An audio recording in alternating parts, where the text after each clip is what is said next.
Welcome to a new episode of the Agile Time Box. 5 minutes of Agile thinking with Billy Adams. Today's topic is, don't invest in perfection. Invest in learning.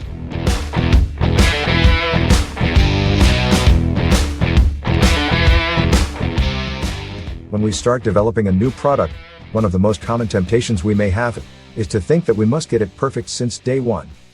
We want to release our product to the market only when we are sure that it is ready to meet all the needs of our end users. It would be fantastic if that was possible. But in reality, no matter how much effort and resources we can invest in research, we will never have the full knowledge of what the users really need until we give them something and they can provide feedback.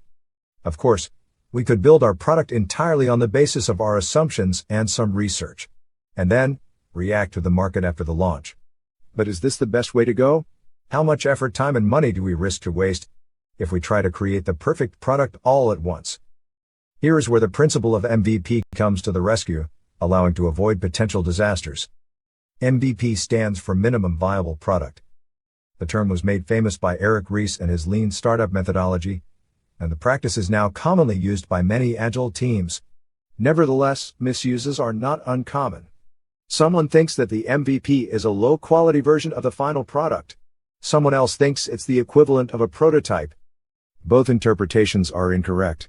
The main aim of the MVP is to allow the business to validate a hypothesis and learn from real customers. It is more like a business equivalent of scientific experimentation.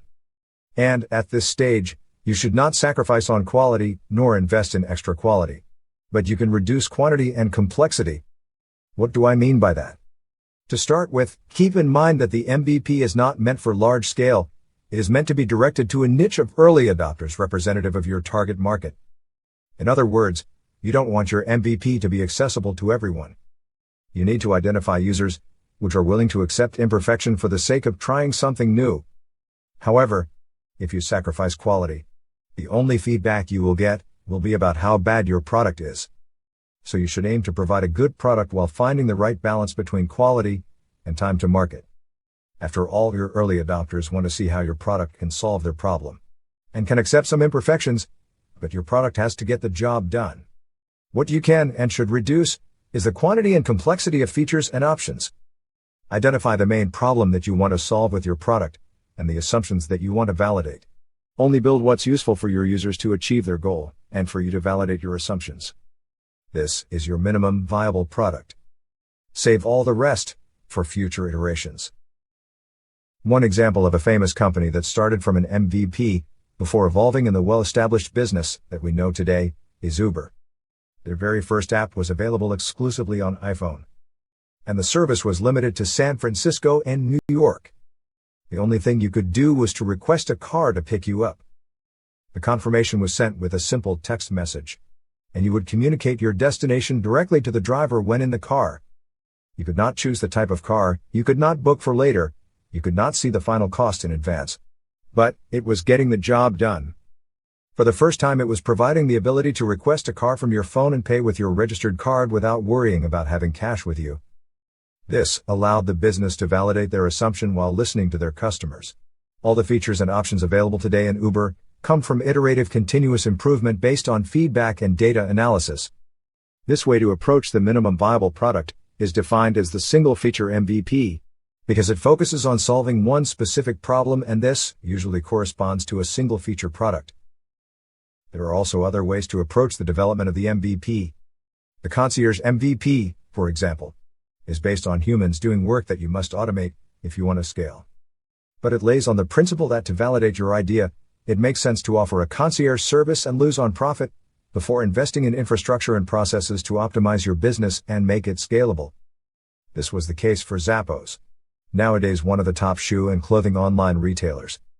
The first version of the website was selling only shoes and had no inventory, nor automation behind it.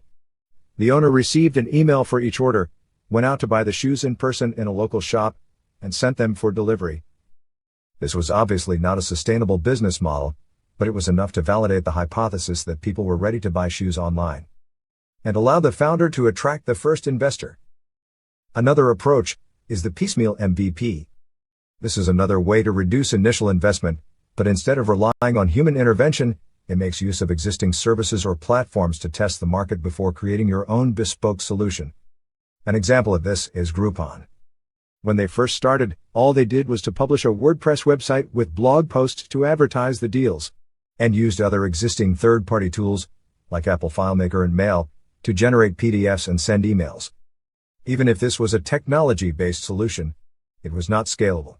It had very limited features, and was not much profitable. But, once again, was useful to validate the core idea and move to the next step with real-world insights.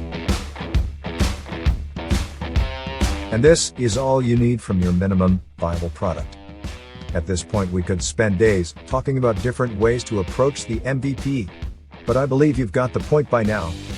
If you have an idea for a new product, whether it's for a startup or an established company, don't invest in perfection from day one, invest in learning first. Start with an MVP and build on top of what you learn from real customers to improve. Then strive for perfection with a continuous improvement mindset. It's now time to thank you for listening, and remind you that if you want to contribute to this podcast, make comments or proposing a new topic, you can write us an email to podcast@theagiletimebox.com. See you in the next episode.